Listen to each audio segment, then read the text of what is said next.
guys, and welcome back to another video. I'm sitting really awkwardly because I am sitting on a chair which is covered in like a load of shit because I've already started working on my car for this video, what I'm doing.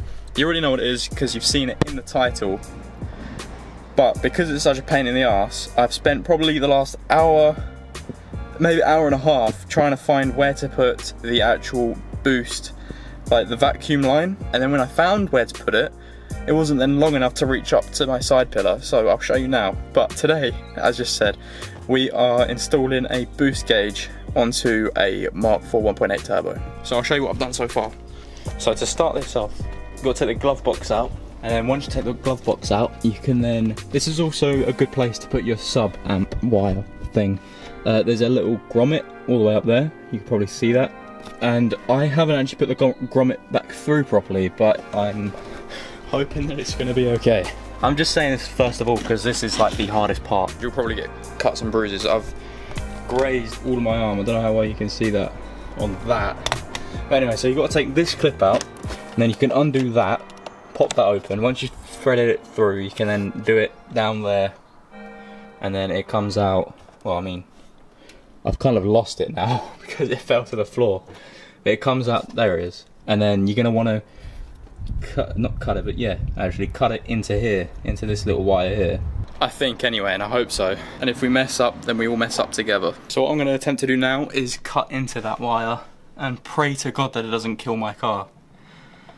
Because then you've got to tee it off. Where is my T-piece?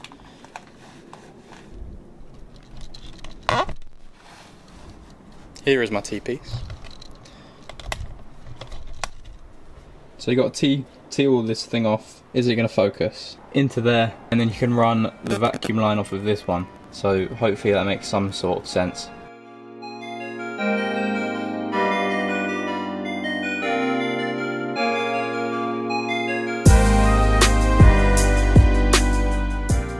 This whole wire is a piece of shit. It's just falling apart in my fingers. I know a lot of people replace this. It's so flimsy. Look at it, it's just falling apart.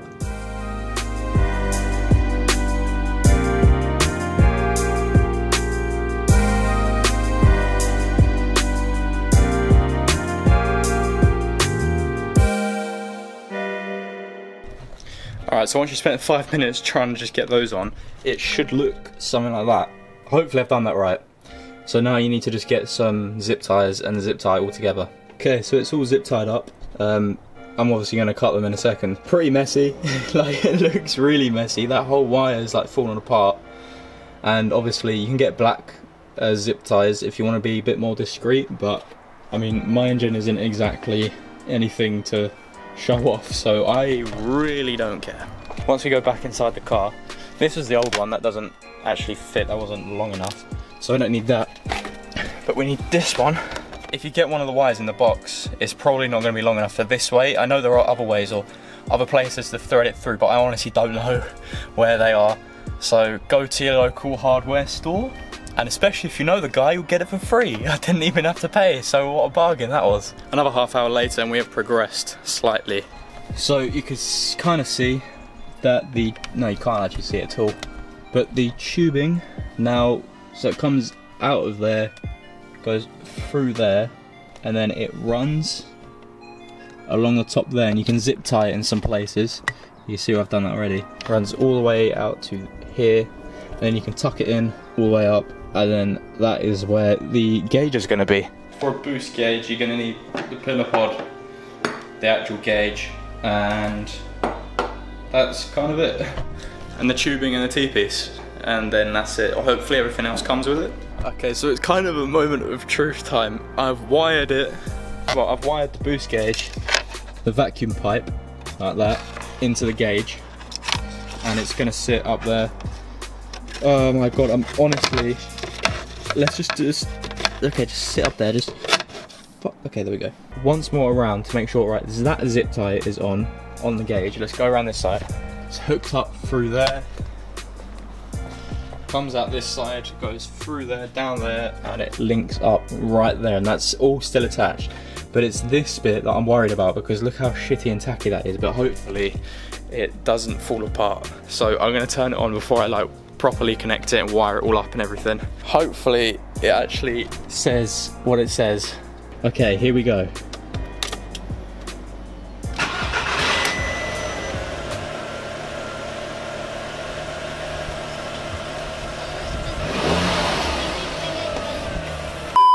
Okay, a little update. It's been about another half hour since I showed you guys where we're at, but we've got it working. And it was only because the new wire that I got was slightly too big. So I listened. If you could listen, you could listen. You could hear it hissing where the air was escaping. So what I did, I used to makeshift some shit up, and I cut a tiny bit off the like the smaller wire, and used a lighter to then just let it ease into that and also that side. So now it's securely tightened and there is no leaking, and I hope that what it's at the moment is the right, I'll show you guys, turn it on in a sec, but I hope that it's the right vacuum for what it should be at idle. It's just in between my fucking legs right now. There we go. So what's that? That's like minus 18? 18. Minus 18 PSI. Is that normal for idle? I haven't got a clue. I hope so. We now need to wire it in so that the lights work. And I'm shit at wiring, so wish me luck. Well, it's going on with my hair. It just gets worse every single time I turn the camera on.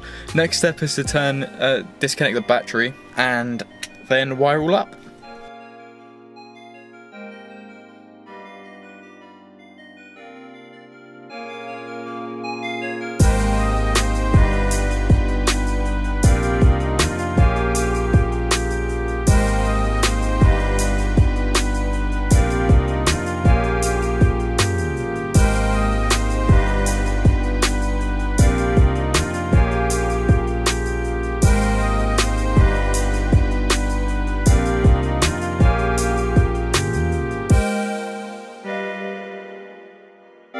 Alright, so if I've done this right, that should be both wires now up, and I pray that this works. This is like the first electrical thing that I've properly worked on my car. This is like, it's not even for anything useful, it's just, like, a gauge has no purpose apart from, it just looks cool. And obviously, you can see if you've got boost leaks or whatever. So I'm going to connect the battery, and then we're going to pray that it works. Alright, battery just got connected, and now is the moment of truth. I pray that this works. Okay, let me just put the camera down.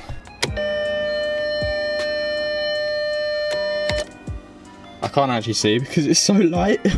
It works, boys. It works, lads. Ready?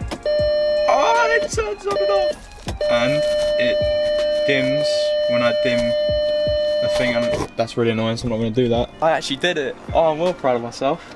Now I've got to put my whole car back together because it's in such a mess, and just neaten it up and shit. And then obviously screw that on. I did double check. There's no way of airbag inside that. It's literally just the metal beneath that. But yeah, I'm not really fussed about how it looks. I mean, it doesn't even look that bad, to be honest. So I'm just going to screw it in so it sits there. Alright, so that is how you install a boost gauge. Now all you need to do now is just tidy everything up.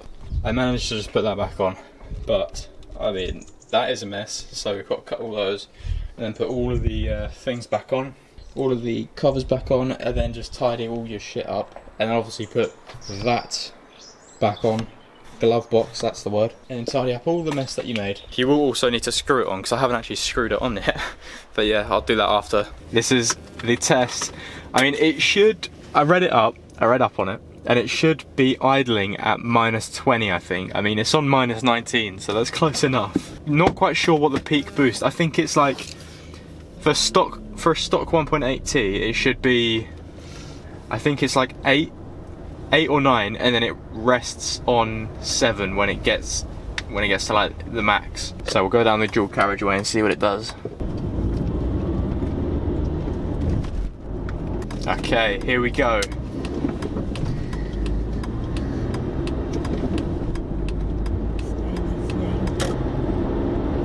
Yeah, this is in 3rd. Yeah, see, it's like staying at 8. When we get past these traffic lights, I'm going to see at what RPM it stays, at what RPM it holds that boost at. So it's at like 3, 2.5 is where it's on full boost. It's so cool to watch it. I love it. It's just funny. Like it's on mine. It's like 25 when my foot's not on it. When as soon as I put my foot on it, it's like whoop. And on stage 1, I think you go up to like 16 psi, which is a lot more boost. It works.